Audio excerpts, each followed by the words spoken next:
The lash cracked across Catherine's back for the third time, and she bit down on her lip hard enough to taste copper blood, refusing to give the outlaws the satisfaction of hearing her scream as the blizzard howled around them all like the wrath of God himself.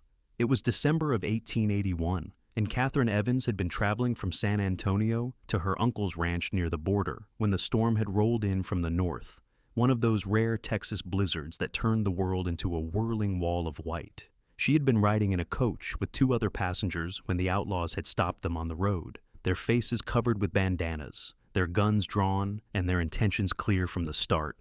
The other passengers had been robbed and sent running into the storm on foot, but Catherine had made the mistake of trying to hide her mother's silver locket, and when they had found it, their leader had decided she needed to be taught a lesson about honesty. They had tied her hands to a tree, stripped her coat away, and now the fourth lash came down across her back, tearing through her dress and the thin chemise beneath. The cold was almost worse than the pain, biting into her exposed skin like 1,000 tiny knives. She was 22 years old, and she had never known suffering like this. Her dark hair, once pinned up properly, now hung loose and wild around her face, already dusted with snow. "That is enough," one of the outlaws said, but the man with the whip laughed. "She tried to steal from us," he said. "She needs to learn proper respect." "We took what we wanted already," the other man argued. "Let us go before this storm gets worse." But the leader, a man named Cutthroat Charlie, according to the wanted posters Catherine had seen in San Antonio, raised the whip again. Catherine braced herself, her whole body shaking now, though whether from cold or fear or pain she could no longer tell. The crack of a rifle shot split the air, and suddenly Cutthroat, Charlie was falling forward into the snow, the whip dropping from his hand. The other outlaws scattered, reaching for their guns, but more shots rang out, precise and deadly. Catherine watched through snow-crusted eyelashes as 3 more men fell, and then a 5th shot took down the last outlaw as he tried to mount his horse and flee. Silence fell, broken only by the wind and Catherine's ragged breathing. She tried to turn her head to see her rescuer, but her vision was blurring, darkness creeping in at the edges. She heard footsteps crunching through the snow, coming closer, and then a man's voice, deep and rough with concern. "Hold on now, I have got you." Strong hands worked at the ropes binding her wrists to the tree. When her hands came free, Catherine's legs gave out, but the man caught her before she could fall. She felt something heavy and warm being wrapped around her shoulders and realized it was a sheepskin coat, still carrying the warmth of the man's body. "Those bastards," the man muttered, and Catherine tried to focus on his face. She saw dark eyes, a strong jaw covered with several days' worth of stubble, and a black hat now dusted with snow. He looked to be perhaps 26 or 27, tall and broad-shouldered, and the badge on his chest caught what little light filtered through the storm. "Ranger," she whispered. "That is right," he said. "Texas Ranger Vaughn Whitmore. Can you tell me your name?" "Catherine Evans." "All right, Catherine Evans. We need to get you somewhere warm right now, or this cold is going to kill you faster than those outlaws could have." He lifted her into his arms as though she weighed nothing, and Catherine found herself pressed against his chest, the thick wool of his shirt rough against her cheek. She could feel the steady beat of his heart, strong and sure, and she clung to that sound as consciousness threatened to slip away. "Stay with me now," Vaughn said, and there was an urgency in his voice that made Catherine force her eyes open again. "There is a line shack about a 1/4 mile from here, one of the old cattle shelters. Can you hold on that long?" Catherine tried to nod, but she was not sure if she managed it. She felt Vaughn shift her weight, settling her more securely in his arms, and then he was moving, walking through the storm with determined strides. The world became a blur of white and cold, and Catherine buried her face against Vaughn's chest, trying to escape the wind that tore at them both. She lost track of time. It might have been minutes or hours before she heard Vaughn kick at a door, heard the creak of old hinges, and then suddenly the wind was gone and they were in darkness that felt almost warm by comparison. Vaughn set her down carefully on something that felt like a wooden bench, and then she heard him moving around, heard the strike of a match. Light flared, and Catherine saw they were in a small one-room shack, empty except for a rough bench, a table, and a stone fireplace. Vaughn moved quickly, lighting a lamp, and then kneeling by the fireplace where someone had left wood stacked and ready. Within minutes, he had a fire going, and the light and warmth of it made Catherine want to weep with relief. But Vaughn was already moving again, coming back to her side. His face was grim as he looked at her back, and Catherine realized the coat had slipped down. "I need to see how bad it is," he said quietly. "Is that all right?" Catherine nodded, too exhausted and cold to feel embarrassed. Vaughn moved behind her, and she heard his sharp intake of breath as he examined the damage the whip had done. "This needs to be cleaned," he said. "I have got some whiskey in my saddlebag. It is going to hurt." "Everything hurts already," Catherine managed, and she heard what might have been the ghost of a laugh from Vaughn. "Fair enough?" He moved away again, and Catherine heard him rummaging through bags. When he came back, he had a bottle and a relatively clean shirt that he was tearing into strips.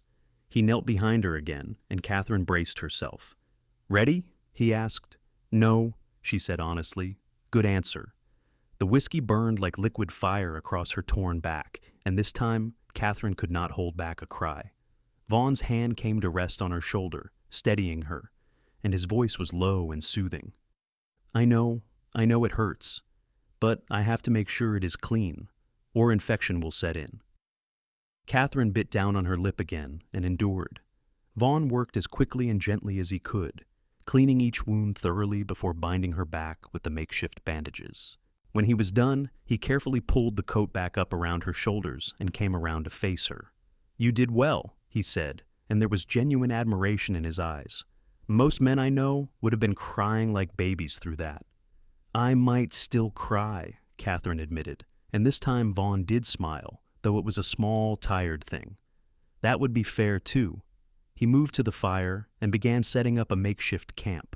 So from his saddlebags, he produced coffee, hardtack, and some dried beef. He set the coffee to boiling in a battered tin pot, and the smell of it made Catherine realize she had not eaten since morning, and it was now well into the afternoon based on the gray light filtering through the shack's single small window. "How long have you been tracking those men?" Catherine asked. Her voice sounded rough and strange to her own ears. Vaughn glanced at her as he worked. "About 3 weeks now. They have been working their way down from Amarillo, robbing coaches and travelers. Killed 2 men up near Lubbock." His face was hard. "They were due to hang." "Thank you," Catherine said, "for coming when you did. I only wish I had come sooner." Vaughn's jaw was tight. "Before they hurt you." He poured coffee into 2 tin cups and brought one to Catherine. She took it gratefully, wrapping her hands around the warmth of it. Vaughn sat down on the floor near the fire, giving her space, and they drank in silence for a few moments while the storm continued to rage outside. "Where were you headed?" Vaughn asked finally. "My uncle's ranch. He has a place near Eagle Pass. My parents died last year of fever, and I have been living with my aunt in San Antonio, but..." Catherine trailed off, not sure how to explain the suffocating feeling of being a burden, the way her aunt's husband had looked at her with calculation in his eyes, measuring her worth as a potential wife for his business partner, a man of 50 with 2 dead wives already behind him. "But you needed a change," Vaughn finished for her, and there was understanding in his voice. "Something like that. Eagle Pass is a good town, growing fast since the railroad came through. Your uncle must do well there. He has a cattle operation. He and my father were brothers, and he wrote to say there was a place for me there if I wanted it, a fresh start." Vaughn nodded slowly, staring into the fire. Fresh starts are good things. They were quiet again, and Catherine found herself studying the Ranger. He had a weathered look about him, the kind that came from years spent outdoors in all kinds of weather. There were lines at the corners of his eyes, and a scar that cut through his left eyebrow. His hands were calloused and strong, the hands of a man who worked hard for everything he had. But there was something else too, a sadness that lingered in his eyes when he thought no one was looking. "How long have you been a ranger?" Catherine asked. 5 years. Vaughn poured himself more coffee. "Before that, I was running cattle with my father up near Wichita Falls, but he died and my mother followed him within the year. No siblings, no wife, no real reason to stay in one place. So I signed on with the Rangers." "Do you like it?" Vaughn considered the question. "It is hard work, dangerous work, but it is good work too. Somebody needs to chase down men like Cutthroat Charlie and his crew. Might as well be me." "You are very brave." "No." Vaughn shook his head. "Just doing what needs doing. Brave is holding back your screams when someone is taking a whip to you." His eyes met hers, and there was something intense in his gaze. That is brave. Catherine felt heat rise in her cheeks that had nothing to do with the fire. She looked down at her coffee cup, suddenly uncertain what to say. The storm showed no signs of letting up as the afternoon wore into evening. Vaughn shared his meager food supplies with Catherine, and they talked in fits and starts, learning about each other in the way that strangers thrown together by circumstance often do. Catherine told him about growing up in San Antonio, about her father's saddle shop and her mother's garden. Vaughn told her about learning to track and shoot from an old Apache Scout, about the vast emptiness of the West Texas plains and the way the stars looked when you were 100 miles from the nearest town. As night fell, the temperature in the shack dropped despite the fire. Vaughn noticed Catherine shivering and moved closer, though he was careful to maintain a respectful distance. "You should try to sleep," he said. "We will be stuck here until the storm passes, and that likely will not be until morning at the earliest. What about you? I will keep watch, make sure the fire does not go out." Catherine was too exhausted to argue. She lay down on the bench, Vaughn's coat still wrapped around her, and closed her eyes.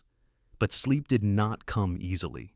Every time she started to drift off, she would see Cutthroat Charlie's face, feel the bite of the whip across her back. She would jerk awake, her heart racing. The third time it happened, she found Vaughn standing beside her, concern etched on his face. "You are safe now," he said quietly. "Those men cannot hurt you anymore." "I know." Catherine's voice shook.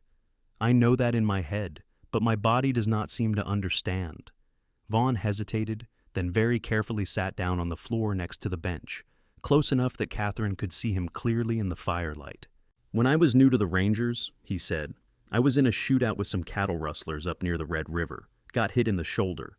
He touched a spot just below his collarbone. "Was not a bad wound, and I healed up fine. But for months afterward, I would wake up in a cold sweat, dreaming about it, feeling that bullet hit me all over again." "What did you do?" "Kept going, kept working, and eventually the dreams came less often. They still come sometimes, even now, but not as much." He looked at her steadily. "What I am saying is, what happened to you today is going to stay with you for a while, and that is all right. But it will get easier." Catherine felt tears prick at her eyes, the first she had allowed herself to shed. "I was so scared." "I know. I thought I was going to die out there, but you did not." Vaughn's voice was firm. "You survived. You are strong, Catherine Evans, stronger than you probably know." The tears came then, and Catherine turned her face away, embarrassed, but she felt Vaughn's hand close gently over hers, warm and solid and real. "It is all right," he said again. "You can cry. I will not think less of you for it." So Catherine cried, letting out all the fear and pain and shock of the day, and Vaughn sat beside her, his hand never leaving hers, a steady presence in the darkness. Eventually, exhaustion won out over fear, and Catherine slept. She woke to pale gray light filtering through the window and the smell of coffee boiling. For a moment she was disoriented, not sure where she was, and then it all came rushing back. She sat up carefully, wincing as the movement pulled at her injured back, and saw Vaughn by the fire, looking as though he had not slept at all. "Good morning," he said, glancing over at her. "How do you feel?" "Sore," Catherine admitted, "but better than I expected." "The storm has passed. We should be able to head out within the hour."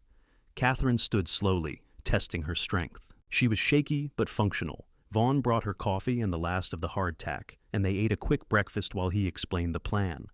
"My horse is strong enough to carry us both to the next town. That would be Uvalde, about 15 miles east.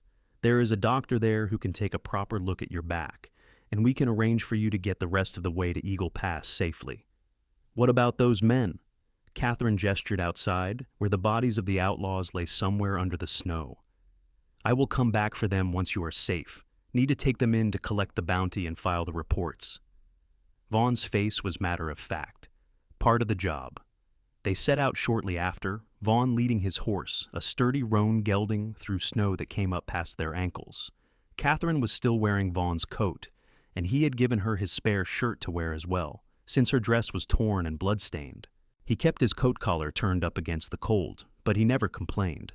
The ride to Uvalde took most of the day. Vaughn insisted Catherine ride while he walked, leading the horse through the snow. She protested at first, but he would not hear of it. "You are injured," he said simply. "I am not. Besides, walking keeps me warm." Catherine sat astride the horse, feeling every step jostle her aching back. But she bit back complaints. Vaughn had saved her life and shown her nothing but kindness. The least she could do was be brave about a little pain. They talked as they traveled, and Catherine found herself drawn to this quiet ranger with his steady ways and his sad eyes. He told her stories about his work, carefully editing out the worst violence, and she told him about her dreams for the future, her hope that she could make a real home with her uncle, maybe teach school or help with the ranch books. "You can read and write then?" Vaughn asked. "Yes, my mother taught me. She was a school teacher before she married my father. That is a valuable skill out here. Most ranch hands cannot read worth a damn. Your uncle will be lucky to have you." The compliment warmed Catherine more than she expected. They reached Uvalde as the sun was setting, painting the snow-covered landscape in shades of pink and gold. The town was small but bustling, with a main street lined with shops and a large hotel. Vaughn led them straight to the doctor's office, a small building at the end of the street. Dr. Morrison was a gray-haired man in his 50s with kind eyes and gentle hands. He examined Catherine's back while Vaughn waited outside, and when he was done, he helped her back into her borrowed shirt with a thoughtful expression. "You were lucky," he said. "The wounds are clean, and Ranger Whitmore did a good job with the initial treatment. You will have some scars, but there should not be any permanent damage. Keep the bandages clean and dry, and come back to see me if you notice any signs of infection. Redness, unusual pain, fever?" "Thank you, doctor. That ranger of yours seems quite concerned about you," Dr. Morrison added with a small smile. "He has asked me 3 times already if you were going to be all right." "He is not my ranger," Catherine said quickly, but she felt that heat in her cheeks again. "Of course not," Dr. Morrison said, but his eyes twinkled. When Catherine emerged from the doctor's office, she found Vaughn leaning against a post, his hat pulled low against the evening chill. He straightened immediately when he saw her. "Well, doctor says I will be fine, thanks to you." Something flickered across Vaughn's face, relief maybe, or something deeper. "Good, that is good." He took her to the hotel and paid for a room before she could protest. "You need rest and a proper bed," he said. "I will sleep in the livery with my horse. In the morning, I will arrange for a coach to take you the rest of the way to Eagle Pass." "You have already done so much," Catherine said.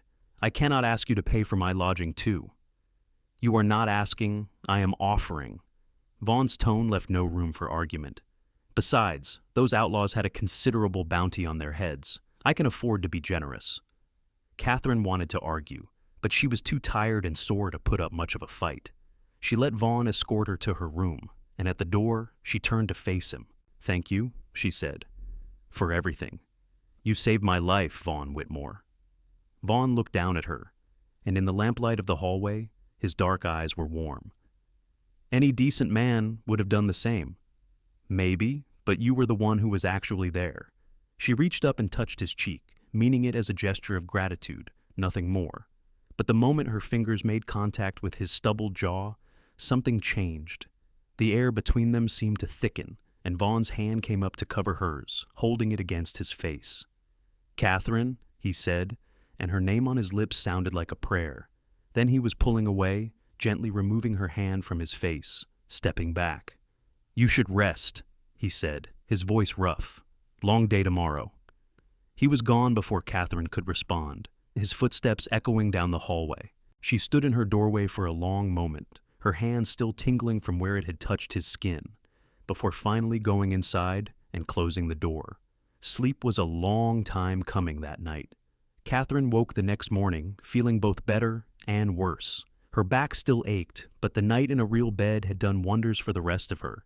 What troubled her was the hollow feeling in her chest when she thought about Vaughn arranging for her passage to Eagle Pass, and then riding off on whatever job the Texas Rangers sent him to next. She would probably never see him again.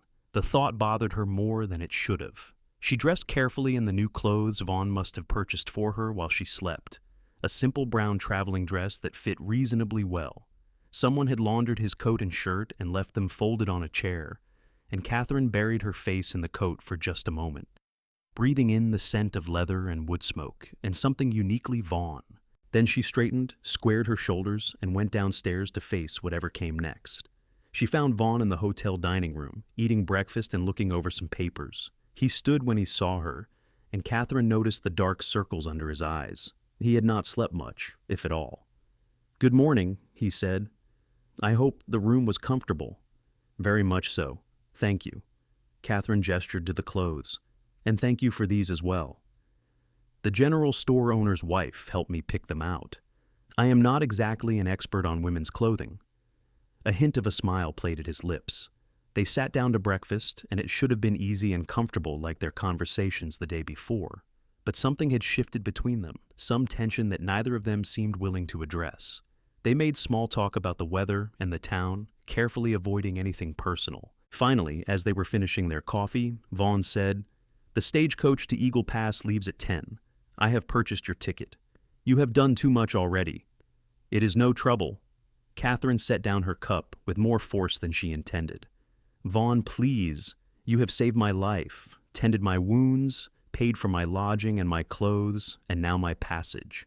I cannot possibly repay you for all of this." "I do not want repayment." "Then what do you want?" The question hung between them, and Vaughn looked at her for a long moment, something unreadable in his eyes. "I want you to be safe," he said finally. "I want you to get to your uncle's ranch and have that fresh start you were hoping for. I want you to be happy, Catherine." "And what about you?" The words were out before Catherine could stop them. "What about what makes you happy?" Vaughn looked away. "I am a Texas Ranger. I do not have time for happiness." "That is the saddest thing I have ever heard." "Maybe, but it is the truth." Catherine felt frustration rise in her chest, but before she could say anything else, the hotel clerk appeared at their table. "Ranger Whitmore, there is a telegram for you, sir. Just came in from Ranger headquarters." Vaughn took the paper and read it quickly, his expression darkening. When he looked up at Catherine, his face was grim. "There has been trouble up near Del Rio. Raiding party crossed the river from Mexico. They need all available Rangers to respond." "That is not far from Eagle Pass," Catherine said. "No, about 40 miles west." Vaughn stood, folding the telegram. "I have to go, but the stagecoach will still take you to Eagle Pass. You will be safe." "Vaughn, wait." But he was already moving, gathering his things with the efficiency of a man used to dropping everything at a moment's notice. Catherine followed him outside, where his horse was already saddled and waiting. "When will I see you again?" she asked, and hated the desperate note in her voice. Vaughn paused in the act of mounting his horse. He turned to look at her, and the expression on his face was almost painful. "Catherine, you know I cannot make promises. My work, it takes me all over West Texas. I could be gone for weeks, months even." "I know that, but surely you get time off sometimes. Surely you could visit Eagle Pass."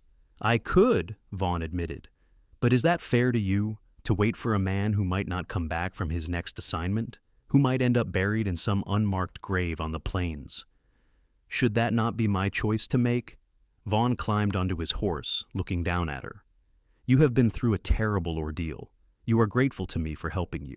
That is natural. But it is not the same as what you might feel for me when you have had time to recover, to settle into your new life. You might find that what you feel right now is not what you want long term." "You are wrong," Catherine said fiercely. "What I feel is not just gratitude. Catherine, I am 27 years old, and I have nothing to offer you. No land, no real home. Just a bedroll and a horse and a dangerous job that could get me killed any day. You deserve better than that. What I deserve is the right to make my own decisions about my own heart." Catherine stepped closer, looking up at him. "But if you truly do not feel the same way I do, if this is just me misreading things, then say so. Tell me you feel nothing for me beyond the responsibility of a ranger for a citizen, and I will let you ride away right now." Vaughn's hands tightened on the reins. "It is not that simple." "Yes, it is. Do you feel something for me, or do you not?" The silence stretched between them. Then Vaughn said, very quietly, "Of course I do. From the moment I wrapped my coat around you and you looked up at me with those eyes, I have been lost. But that does not change the facts of my life, Catherine." Catherine felt her heart soar and break simultaneously. "Then we will figure it out. But you have to be willing to try." "Catherine, I have to go. They are expecting me." "I know, so go. Do your duty. but promise me you will come to Eagle Pass when you can. Promise me we can at least try." Vaughn looked torn, and for a moment, Catherine thought he would refuse. Then he nodded once, sharply. "I promise. When this is done, I will come to Eagle Pass. But Catherine, if you have changed your mind by then, if you have found someone else or simply decided I am not worth waiting for, I will understand. I will not hold it against you. That is not going to happen." "You do not know that." "Yes, I do." Vaughn smiled then, a real smile that lit up his whole face. "You are stubborn, Catherine Evans." "I prefer to think of it as determined." He reached down and touched her face, his calloused fingers gentle against her cheek. "Be safe, take care of yourself, and tell your uncle that any man would be lucky to have you. Come back to me, Vaughn Whitmore. I will do my best."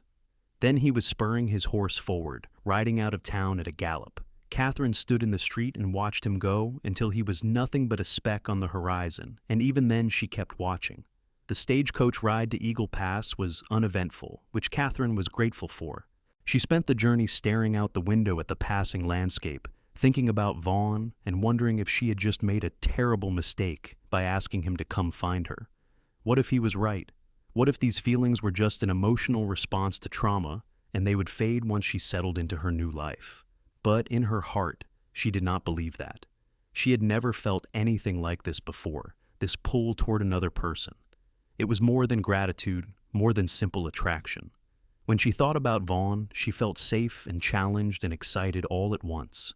She wanted to know everything about him, wanted to hear all his stories, wanted to see him smile again, the way he had smiled just before he rode away. She wanted him. Eagle Pass turned out to be larger than Catherine had expected. A thriving border town, with a main street full of businesses and homes spreading out in all directions. The stagecoach dropped her at the depot, and she hired a boy to help her locate her uncle's ranch. Thomas Evans was a big man in his early 50s, weathered by sun and work, but with kind eyes that reminded Catherine strongly of her father. He greeted her with a bear hug that made her wince, forgetting about her back, and then apologized profusely when she explained what had happened. "Good Lord, girl, you should have sent a telegram. I would have come to get you myself." "It all happened very fast," Catherine said. "And I am all right now, thanks to a Texas Ranger named Vaughn Whitmore." Her uncle's face lit up with recognition. "Whitmore? I know that name. He is one of the best rangers in the force. Smart, fast with a gun, and honest as the day is long. You were lucky he found you." "I know." Something in her tone made her uncle look at her more closely, but he did not comment.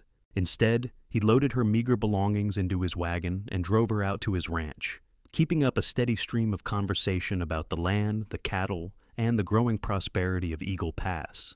The ranch was beautiful, a sprawling property with good water and better grazing. The house was large and comfortable, built of stone and wood, with a wide porch that looked out over the rolling hills. Catherine fell in love with it immediately. Her uncle's wife, Mary, was a plump, cheerful woman who fussed over Catherine's injuries and insisted she spend the first week doing nothing but resting and eating. Catherine protested that she wanted to make herself useful, but Mary would not hear of it. "You have been through a terrible ordeal," she said firmly. "You need time to heal, both body and soul. There will be plenty of time for work later." So Catherine rested and healed and slowly began to feel like herself again.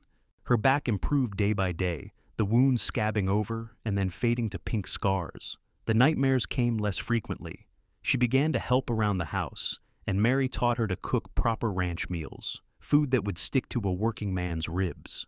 Her uncle was pleased to discover she could read and write well, and he put her to work keeping the ranch books, tracking expenses and income. Catherine found she had a head for numbers, and she enjoyed bringing order to the somewhat chaotic records her uncle had been keeping. The weeks passed, and then a month, and then two. Catherine threw herself into her new life, trying not to think about Vaughn every waking moment, but he was always there in the back of her mind, a constant presence. She wondered where he was, what he was doing, if he was safe. She wondered if he thought about her. She wondered if he would keep his promise. Spring came to South Texas, bringing with it warmth and wildflowers and the calving season. Catherine learned to ride properly, spending hours in the saddle helping her uncle move cattle to different pastures. She grew strong and tanned, and the other ranch hands began to treat her with respect. seeing that she was not afraid of hard work. But, despite her new life and her growing contentment, there was a hollow place inside her that nothing seemed to fill. She found herself scanning the horizon constantly, looking for a rider on a roan horse. Every time someone came to the ranch, her heart would leap and then sink when it was not Vaughn. Her aunt noticed, of course. Women always notice these things. "You are pining for someone," Mary said one evening as they prepared supper. It was not a question. Catherine considered denying it, then decided there was no point. "The ranger who saved me, Vaughn Whitmore. Your uncle speaks highly of him. He promised he would come when he could, but it has been nearly 3 months now." Mary set down the knife she had been using to chop vegetables and looked at Catherine seriously. "Life as a ranger's wife is not easy. They are gone for months at a time. They face danger constantly. Many women cannot handle that uncertainty." "I know." Vaughn said much the same thing. "But you think you could handle it?" Catherine thought about that, really thought about it. "I think loving someone means accepting all of them, including the difficult parts. And I think if I had a chance to build a life with Vaughn, even if it meant weeks or months of waiting, that would be better than a lifetime with someone else." Mary smiled. "Then I hope he is smart enough to come back for you." "So do I." But April turned to May, and May to June, and there was no word from Vaughn. Catherine began to wonder if he had forgotten his promise, or worse, if something had happened to him. The thought kept her awake at night, staring at the ceiling of her small bedroom and imagining all the terrible things that could happen to a Texas Ranger. Then, on a hot afternoon in late June, as Catherine was working in the vegetable garden behind the house, she heard the sound of a horse approaching. She looked up, shading her eyes against the sun, and her breath caught in her throat. Vaughn Whitmore sat astride his roan gelding at the edge of the property, dusty and trail-worn, but alive and whole. He saw her at the same moment, and even from a distance she could see the way his face lit up. Catherine dropped her basket and ran. She met him halfway across the yard, and Vaughn was off his horse in an instant, catching her in his arms and lifting her clean off her feet. Catherine threw her arms around his neck and held on tight, laughing and crying at the same time. "You came," she said. "You actually came. I promised, did I not?"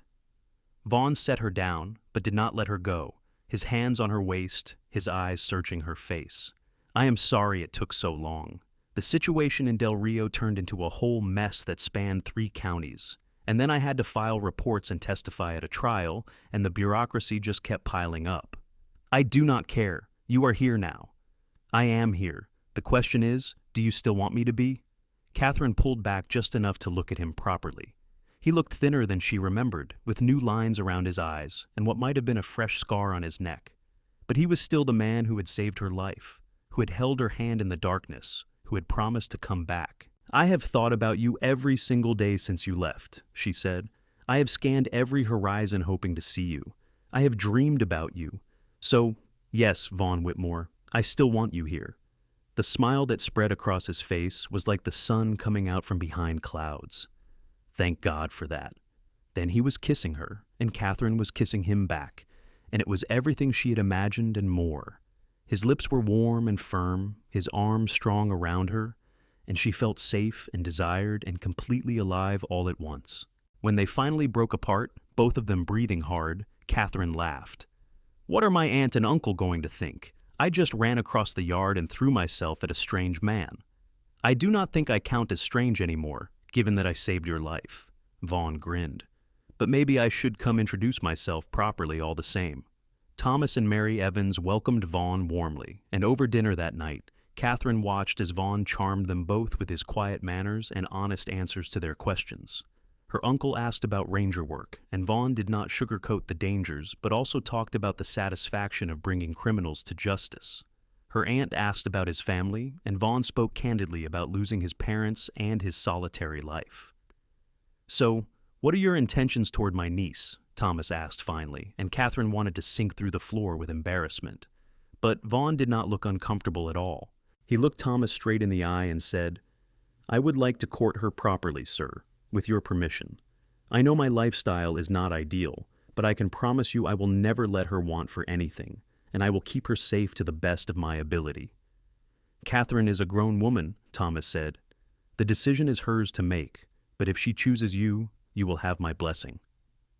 After dinner, Vaughn and Catherine walked out to the porch, away from the lamplight and curious eyes. The night was warm and clear, the stars brilliant overhead. "I have been thinking a lot while I was gone," Vaughn said.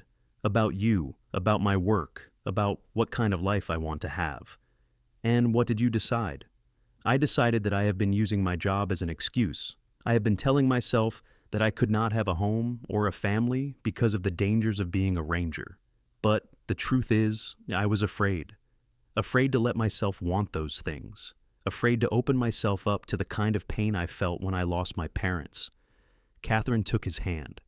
"That is understandable. Maybe, but it is also cowardly.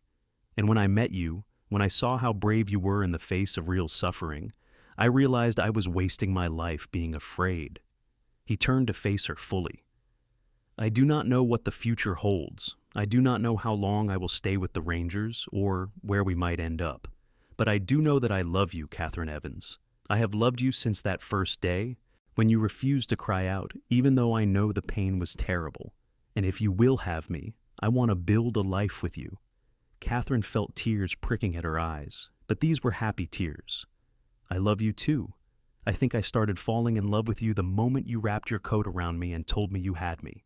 Vaughn pulled her close, and they stood there on the porch, wrapped in each other's arms while the night sang around them. Over the next few weeks, Vaughn courted Catherine in earnest. He took her riding through the hills, showing her the wild beauty of the borderlands. They had long conversations about everything and nothing, discovering each other's hopes and dreams and fears. Vaughn helped with work around the ranch, and Thomas came to respect him as a man who was not afraid of hard labor. And at night, under the stars, they would kiss and talk about the future. Vaughn had submitted a request for a more permanent posting, one that would keep him in the area around Eagle Pass rather than sending him all over West Texas. It would mean less excitement and probably less pay, but it would also mean he could have something resembling a normal life. "Are you sure?" Catherine asked. "I do not want you to give up something you love for me." "I am not giving up anything," Vaughn said. "I am trading one good thing for something better. There will still be plenty of work for a ranger in Eagle Pass. The border is active, and there are always disputes that need settling. But I will be able to come home at night more often than not, and that sounds better to me than chasing outlaws across the Llano Estacado." In August, Vaughn's request was approved. He was assigned to the Eagle Pass Detachment, a small office with just 3 rangers responsible for law enforcement in a 100-mile radius. It was still dangerous work, but Vaughn was right that he would be home more often. On a warm evening in September, almost exactly 1 year after Catherine had been whipped by outlaws in that terrible blizzard, Vaughn got down on one knee on the porch of the Evans Ranch and asked Catherine to marry him. He had a simple gold band, nothing fancy, but it was the most beautiful thing Catherine had ever seen. "Yes," she said, not even needing to think about it. "Yes, 1,000 times, yes." They were married in October, a simple ceremony in the small church in Eagle Pass with her aunt and uncle as witnesses. Catherine wore a dress that Mary had helped her sew, pale blue with white lace, and Vaughn wore his best suit, looking almost uncomfortable in the formal clothes. But when the preacher pronounced them husband and wife, and Vaughn kissed her in front of God and everyone, Catherine felt like the luckiest woman in the world. Vaughn had purchased a small house in Eagle Pass, just a few rooms but sturdy and well-built, with a porch that faced west so they could watch the sunsets together. Catherine threw herself into making it a home, sewing curtains and planting a garden and learning to cook the things Vaughn liked best. Life settled into a rhythm. Vaughn would ride out on patrol or to investigate crimes, and Catherine would tend the house and help her uncle with the ranch books, which he still needed assistance with. Some assignments kept Vaughn away for days or even a week at a time, and those stretches were hard. But he always came back, and the reunion was always sweet. Their first year of marriage was not without challenges. They learned each other's rhythms, discovered each other's quirks and irritations. Vaughn was obsessively neat, a habit born from years of living out of saddlebags, and he would get frustrated when Catherine left things scattered around. Catherine liked to talk through problems, while Vaughn tended to retreat into silence when something was bothering him, but they worked through it, learning to communicate, learning to compromise, and the love between them only grew stronger. In the spring of 1883, Catherine discovered she was pregnant. She told Vaughn one evening after he came home from a patrol, too excited to wait for a special moment. "A baby?" Vaughn's face went through a series of expressions: shock, fear, and then pure joy. "We are going to have a baby? We are going to have a baby." He picked her up and spun her around, laughing, then set her down quickly. "Wait, should I be doing that? I do not want to hurt you or the baby." "I am fine," Catherine assured him, laughing at his sudden anxiety. "Women have been having babies since the dawn of time. I am not made of glass." But Vaughn was protective to the point of absurdity for the next few months, not wanting Catherine to do anything strenuous. She finally had to put her foot down and remind him that she was pregnant, not dying, and she needed to stay active. Their son was born in November, a healthy baby with dark hair and his father's eyes. They named him William Thomas Whitmore, after Vaughn's father and Catherine's uncle.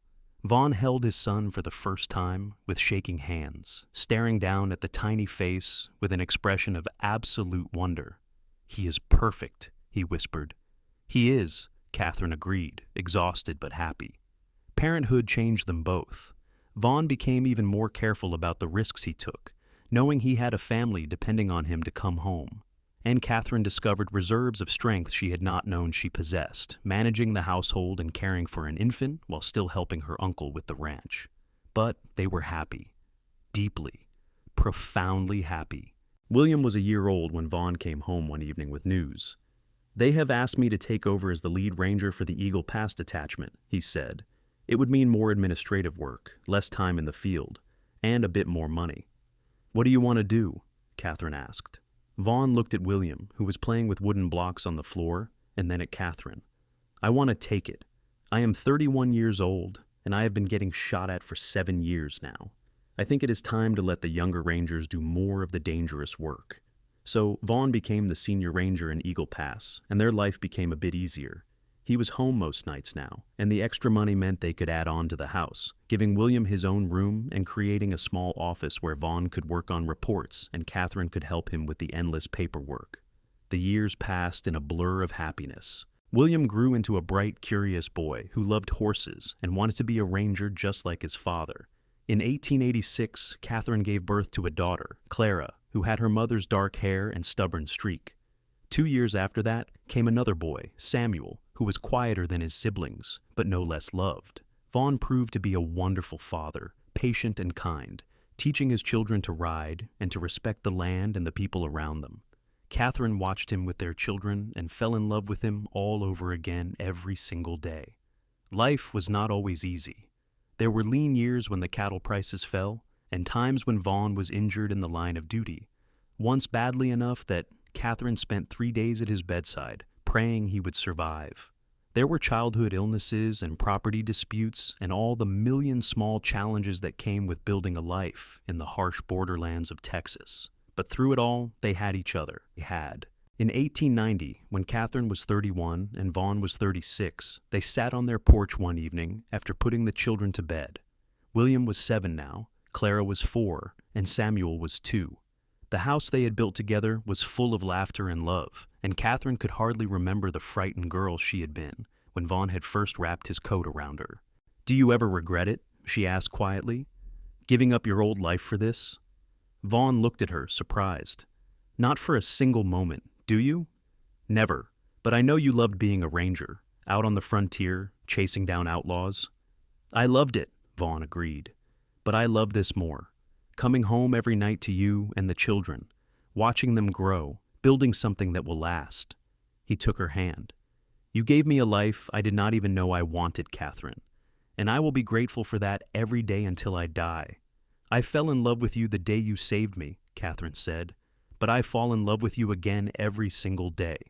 Vaughn pulled her close, and they sat together in the gathering darkness, listening to the sounds of their children sleeping safely inside, the horses nickering softly in the barn, the crickets singing their evening song. Years continued to roll by like the seasons, each one bringing new joys and occasional sorrows. In 1892, Thomas Evans passed away peacefully in his sleep, leaving the ranch to Catherine and Vaughn. They moved their growing family out to the ranch house, which had more room for the children and brought Catherine closer to her Aunt Mary, who was grateful for the company in her grief. Vaughn continued his work as the lead ranger, but he also began managing the ranch, discovering that he enjoyed the work of building something lasting. The ranch prospered under his management, and he hired several hands to help with the cattle. William, now 9, was already proving himself useful around the ranch, and even young Clara and Samuel were given small chores appropriate to their ages. In 1894, Catherine gave birth to twin daughters, much to everyone's surprise. Margaret and Rose were identical, with their father's dark eyes and their mother's stubborn chin. Vaughn joked that he was now outnumbered by females in his own home, but Catherine could see how much he adored his daughters. Life on the ranch was busy and full. Catherine managed the household, which now included ranch hands who needed feeding, and she continued to keep the books. She taught all the children to read and write, determined that they would have the education she had received. Vaughn worked long days, splitting his time between ranger duties and ranch management, but he always made time for his family. In the evenings, they would gather on the porch, and Vaughn would tell stories about the old days, carefully editing them for young ears. William would listen with rapt attention, still dreaming of becoming a ranger like his father. Clara wanted to hear about the ranch and the cattle. Samuel was interested in everything, asking endless questions. And the twins, when they were old enough, just wanted to sit on their father's lap and be held. "Tell us about when you met Mama," Clara would ask, and this was everyone's favorite story. Vaughn would glance at Catherine, and she would smile, remembering. Then he would tell the story of the blizzard, the outlaws, and the rescue. He would describe wrapping his coat around a brave young woman who had refused to cry out even when she was being whipped. He would talk about the long ride to Uvalde and the tiny line shack where they had waited out the storm together. "And that is when you fell in love?" Clara would ask. "That is when I started falling in love," Vaughn would correct. Falling in love is not something that happens all at once. It is a choice you make every single day. "And you choose Mama every day?" Samuel would ask. "I choose your Mama every day," Vaughn would confirm, reaching over to take Catherine's hand. "And I will keep choosing her until the day I die." The children would make exaggerated gagging sounds at this display of affection, but Catherine could see they loved it, loved knowing their parents loved each other so deeply. By 1897, Vaughn was 43 and Catherine was 38. William was 14 now, a young man more than a boy, already as tall as his father, and learning the ranger trade through observation and occasional assistance. Clara was 11, a bright girl who had her mother's head for numbers and kept the ranch books with increasing independence.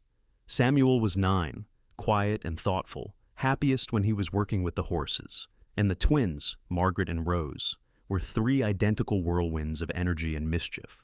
Vaughn had officially retired from active ranger duty the year before, though he still served as a consultant and advisor to the younger rangers. His focus now was the ranch, which had grown to become one of the most successful operations in the area. But more than that, his focus was his family.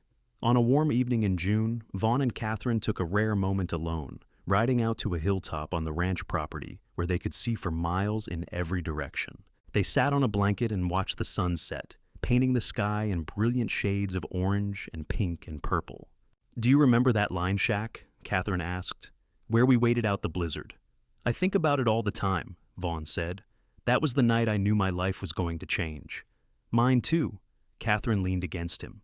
"Sometimes I still cannot believe how much has happened since then. 5 children, a ranch, a whole life together. We have been blessed," Vaughn said quietly. "More than I ever thought possible. Do you remember what you told me that night, when I was having nightmares? I told you it would get easier, that the fear would fade. You were right." Catherine looked out over the land they had built their life on. "I still have the scars on my back. I can feel them sometimes, especially when the weather changes. But they do not hurt anymore. They are just a reminder of how I got here, to this life with you." Vaughn kissed her temple. "I love you, Catherine Whitmore. I have loved you for 16 years, and I will love you for 16 more, and then another 16 after that. That is a lot of years. Not nearly enough?" They stayed on that hilltop until the stars came out, talking about their children, their plans for the ranch, their hopes for the future. When they finally rode back to the house, they found the children had prepared a surprise celebration for their anniversary, which Catherine had completely forgotten was coming up. The house was decorated with wildflowers, and the children had prepared dinner, with help from Aunt Mary. It was a chaotic, joyful meal, with everyone talking over each other and the twins managing to spill milk and food at regular intervals. But it was perfect in its imperfection, a snapshot of the life they had built together. After dinner, William stood up, clearing his throat nervously. At 14, he was at that awkward age, not quite man, but no longer child. "Papa, Mama, we wanted to do something special for your anniversary, so we all worked together on this." He handed them a leather-bound book, and when Catherine opened it, she found it was full of drawings and writings from all the children. William had drawn pictures of the ranch and written a story about his parents' courtship, based on the stories he had heard. Clara had done a detailed accounting of the family's blessings, everything from their health to the success of the ranch to the love they shared. Samuel had drawn horses, page after page of beautiful, detailed sketches, and the twins had contributed their own scribbled drawings, barely recognizable, but made with love. Catherine felt tears spill down her cheeks as she looked through the book, and even Vaughn's eyes were suspiciously bright. "This is the most wonderful gift anyone has ever given us," Catherine said, pulling all the children into a hug. "Thank you. Thank you so much." Later that night, after the children were in bed, Vaughn and Catherine lay together in the room they had shared for so many years. Catherine was still looking through the book, marveling at the thoughtfulness of it. "We did all right, did we not?" Vaughn said softly. "With the children, with the life we built?" "We did better than all right," Catherine said. "We did magnificently." "I never thought I would have this," Vaughn admitted. "A family, a home, a purpose beyond just surviving. I thought I was going to spend my whole life alone, chasing outlaws and sleeping under the stars. Would that have been so bad? No, it would have been a good life, in its own way. But it would not have been this. And this is so much better." Catherine set the book aside and turned to face her husband, this man who had saved her life and then given her a new one, better than anything she could have imagined. "I love you, Vaughn Whitmore. Thank you for wrapping your coat around me all those years ago." "I love you, Catherine Whitmore. Thank you for refusing to cry out, for being brave enough to survive until I could find you." They kissed, a soft, familiar kiss that held 16 years of love and partnership and shared dreams. And outside their window, the Texas night sang on, filled with stars and promise and the endless possibility of tomorrow. The years continued their steady march forward. William turned 18 in 1901 and officially joined the Texas Rangers, following in his father's footsteps despite Catherine's worries. But Vaughn had trained him well, and the young man was careful and smart, never taking unnecessary risks. Clara went to college in San Antonio, one of the first women from Eagle Pass to do so, studying accounting and business. She came home with ideas for expanding the ranch operation, and Vaughn listened to her carefully, implementing many of her suggestions. The ranch continued to prosper. Samuel discovered he had a gift for training horses, and by the time he was 16, people were coming from all over South Texas to buy horses he had worked with. He was quiet and patient, and the animals responded to him in ways that seemed almost magical. The twins, Margaret and Rose, grew up inseparable, finishing each other's sentences and playing elaborate pranks on their older siblings. They were bright and mischievous and kept everyone on their toes. In 1905, when Catherine was 46 and Vaughn was 51, they became grandparents for the first time. William married a young woman named Elizabeth from Del Rio, and they had a son they named Vaughn Thomas Whitmore, after both grandfathers. Catherine held her grandson and marveled at the passage of time, at how the baby in her arms was connected to that frightened young woman who had been whipped in a blizzard so many years ago. Life had come full circle in the most beautiful way. More grandchildren followed. Clara married a banker from San Antonio and had 3 daughters in quick succession. Samuel married a rancher's daughter from Uvalde, and they had twin boys, which seemed to run in the family. Margaret and Rose both eventually married, Rose to a doctor and Margaret to a teacher, and they each added to the growing brood of grandchildren. The ranch house expanded to accommodate family gatherings, which happened frequently. Sundays were sacred family time, with children and grandchildren gathering for huge meals that took hours to prepare and even longer to clean up. The house was always full of noise and laughter and love. Vaughn's hair went gray and then white, and he moved a bit slower than he once had. But his mind was sharp, and he still rode out most days to check on the cattle and the land he loved. Catherine's hair also grayed, and she wore reading glasses now for the detailed bookwork, but she was still strong and active, still managing the household with the same efficiency she always had. On a quiet evening in 1910, when they were both in their mid-50s, Vaughn and Catherine took another ride up to their favorite hilltop. It had become a tradition over the years, this escape to a place where they could be alone together, away from the demands of ranch and family. 28 years, Catherine said, looking out over the land. We have been married for 28 years. Best 28 years of my life, Vaughn said, though I'm not as young as I used to be. I felt every one of those years climbing onto my horse this morning. You are still the most handsome man I have ever seen. Vaughn laughed. You need new glasses. I do not. I see you just fine. Catherine took his hand. Do you ever think about that day, when you found me? All the time. It was the luckiest day of my life, even though it was one of the worst days of yours. I do not know about that, Catherine said thoughtfully. Yes, it was terrible. Yes, I was hurt and scared. But it was also the day I met you. The day everything changed. So maybe it was the luckiest day of my life, too. They sat together as the sun set, just as they had done hundreds of times before, but this time felt different, heavier with meaning. They were not young anymore. They had already lived a whole lifetime together, and there was no telling how many more years they would have. Promise me something, Catherine said suddenly. Anything. Promise me that no matter what happens, no matter how much time we have left, we will never take this for granted. This life we built, this love we share. Vaughn pulled her close. I promise. I have never taken a single day with you for granted, Catherine. Not one. Every morning I wake up next to you is a gift. Good, because I feel the same way. They rode back to the ranch house as darkness fell, and when they arrived, they found the house lit up and full of family. Someone had decided to have an impromptu gathering, and now children and grandchildren filled every room. It was chaotic and loud and absolutely perfect. Vaughn and Catherine stood on the porch for a moment, just watching through the windows as their family moved about inside. Their children, now adults with families of their own. Their grandchildren, the next generation, carrying forward the legacy of love and strength. We did this, Catherine said softly. All of this came from that day in the blizzard. We did this, Vaughn agreed. Together. They went inside and were immediately swept up in the chaos and love of family. Children clamored for their attention. Grandchildren wanted to be held or chased or told stories. Food appeared from somewhere, and the house filled with the smells of cooking and the sounds of laughter. Later that night, after everyone had finally gone home or to bed, Vaughn and Catherine sat together on their porch, exhausted but happy. The stars were brilliant overhead, the same stars that had watched over them through all the years of their marriage. Do you ever wonder how things might have been different? Catherine asked. If those outlaws had not stopped my coach, if you had not been tracking them, if you had arrived just a few minutes later? Sometimes, Vaughn admitted. But then I remind myself that speculation is pointless. What matters is what actually happened. I found you, I saved you, and you chose to love me back. Everything else is just details. I would choose you again, Catherine said. In every lifetime, in every possible version of events, I would choose you. And I would always wrap my coat around you, Vaughn said.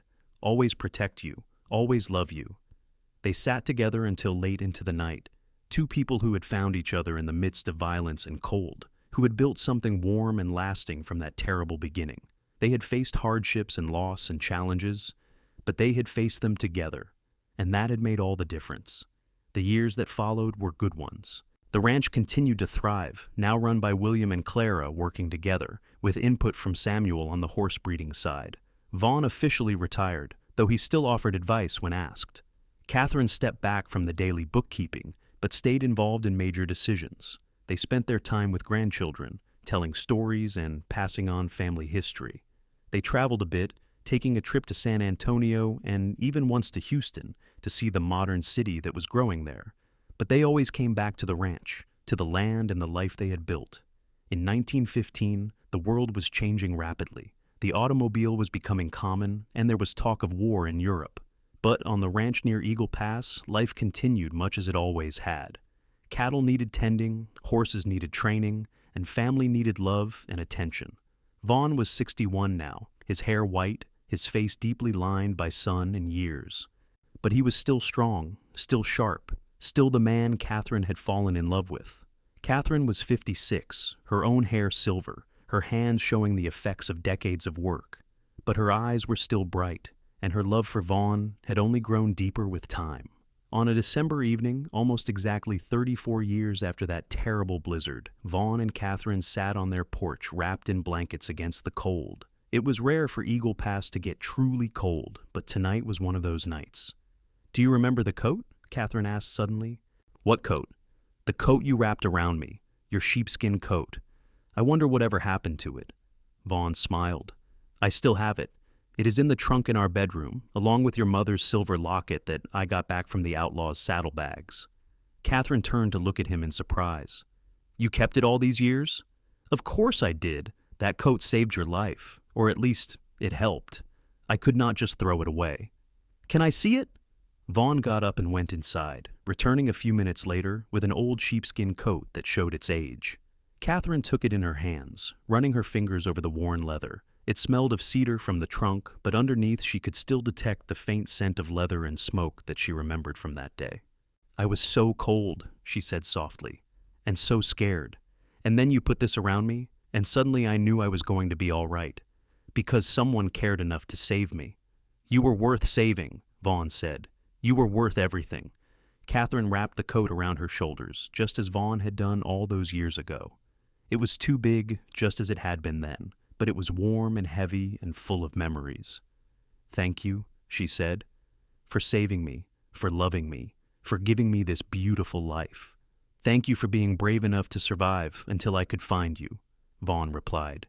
"Thank you for choosing me. Thank you for every day of these 34 years. They sat together in the cold December night, wrapped in blankets and memories and love. Around them, the ranch slept. Inside the house, some of their grandchildren were staying the night, safe and warm in beds. The cattle were settled in the pastures. The horses were quiet in the barn. Everything was as it should be. And as Catherine leaned against Vaughn, the old sheepskin coat around her shoulders, she thought about the journey that had brought them here. From that terrible day in the blizzard to this peaceful night. From a frightened young woman and a lonely ranger to a family patriarch and matriarch surrounded by children and grandchildren. It had not always been easy. There had been pain and loss and struggle. But there had been so much more joy and love and growth. They had built something real and lasting, something that would continue long after they were gone. "I love you," Catherine whispered. "I love you too," Vaughn replied. "Today, tomorrow, and forever." The years continued their forward motion, as years always do. Vaughn and Catherine celebrated their 40th anniversary in 1920, surrounded by 4 children, 15 grandchildren, and 3 great-grandchildren. The party lasted 2 days and filled the ranch house to bursting. But time takes its toll on everyone, and in 1923, Vaughn fell ill with pneumonia. He fought it hard, not ready to leave Catherine or the life they had built. The whole family gathered, filling the ranch house again, this time with worry rather than celebration. Catherine sat by Vaughn's bedside day and night, holding his hand, telling him stories about their life together. She reminded him of the blizzard, the lined shack, the first time he had kissed her. She talked about their children, their grandchildren, all the joy they had shared. And slowly, Vaughn recovered. It took weeks, but his strength returned. The doctor said it was a miracle, but Catherine knew better. Vaughn was not ready to go yet. They still had time left together. After his recovery, Vaughn was more careful with his health, and he and Catherine spent more time together, less time on the busy demands of ranch and family. They took long walks, had quiet dinners, spent evenings on the porch talking about everything and nothing. "I almost left you," Vaughn said one night, months after his illness. "I could feel myself slipping away, and I was so angry about it. There was so much I still wanted to say to you, so much time I still wanted with you." "But you stayed," Catherine said. "You fought, and you stayed." "I stayed because of you, because you were not ready to let me go, and I was not ready to leave you. I will never be ready to let you go. I know, and I hope you will not have to for a long time yet." They had 9 more good years together, 9 years of grandchildren and great-grandchildren, of quiet mornings and peaceful evenings, of a love that had only deepened with time. They celebrated their 50th anniversary in 1930, and this time the party lasted 3 days. Vaughn was 76 now, Catherine 71. They moved slower, needed more rest, but they were still sharp and engaged with life. They still loved each other with the same intensity they always had. On a warm spring evening in 1932, Vaughn and Catherine took one last ride up to their hilltop. It took longer than it used to, and they had to rest several times, but they made it, and they sat together on their blanket, looking out over the land they had loved for so long. 51 years, Catherine said. We have been married for 51 years. Best 51 years imaginable, Vaughn said. I have no regrets, Catherine, not one. Neither do I. They watched the sunset together, and as the sky turned brilliant shades of red and gold, Vaughn took Catherine's hand. If I had known that day, he said quietly, when I saw you tied to that tree in the blizzard, if I had known that saving you would lead to all of this, to this whole beautiful life, I would have ridden twice as fast to get to you. And if I had known that the worst day of my life would turn into the best thing that ever happened to me, I would have endured it all 100 times over. No. Vaughn squeezed her hand. You should never have had to endure that. But I am grateful, so grateful that you did survive, that you were strong enough to hold on until I could find you. We found each other, Catherine corrected. That is what matters. They stayed on that hilltop until the stars came out, the same stars that had witnessed their entire love story. And when they finally rode back to the ranch house, moving slow and careful in the darkness, they did so together, as they had done everything for 51 years. Vaughn passed away peacefully in his sleep in early 1933 at the age of 78. He simply did not wake up one morning, and Catherine found him still and quiet beside her, a peaceful expression on his face. She sat with him for a long time, holding his hand, saying her goodbyes. Then she called the family together, and they mourned. The funeral was massive, attended by hundreds of people whose lives Vaughn had touched over the years. Former Rangers came to pay their respects to one of the best men who had ever worn the badge. Ranchers came to honor a man who had built something lasting. And family filled the church, 4 children, 23 grandchildren, and 37 great-grandchildren, all of them there because Vaughn had wrapped his coat around a frightened young woman in a blizzard 52 years before. Catherine lived for 10 more years after Vaughn's death. She stayed on the ranch, surrounded by family, telling stories about the man she had loved and the life they had built. She remained sharp and engaged until the very end, interested in her grandchildren's and great-grandchildren's lives, offering advice and wisdom when asked. She passed away quietly in the spring of 1943 at the age of 83. Her family found her on the porch, wrapped in an old sheepskin coat, a peaceful smile on her face. In her hand was a photograph of Vaughn, taken when he was young and strong, the ranger who had saved her life. They buried her next to Vaughn in the cemetery on the ranch, under a spreading oak tree. The headstone was simple. Catherine Evans Whitmore, 1860-1943, beloved wife, mother, grandmother, and next to it, Vaughn's stone, Vaughn Thomas Whitmore, 1855-1933, Texas Ranger, rancher, devoted husband. But their legacy lived on. The ranch continued to thrive, now run by the 3rd generation. The children and grandchildren told stories about Vaughn and Catherine, keeping their memory alive. And every Christmas when the family gathered, someone would tell the story of the blizzard, the outlaws, the rescue, and the love story that had grown from that terrible beginning. It became a family legend, passed down through generations. The story of how a brave young woman had refused to break even when she was being whipped in the snow. The story of how a Texas Ranger had ridden to her rescue and wrapped her in his coat. And most importantly, the story of how that single act of kindness had blossomed into a love that lasted 51 years and created a family that would span generations.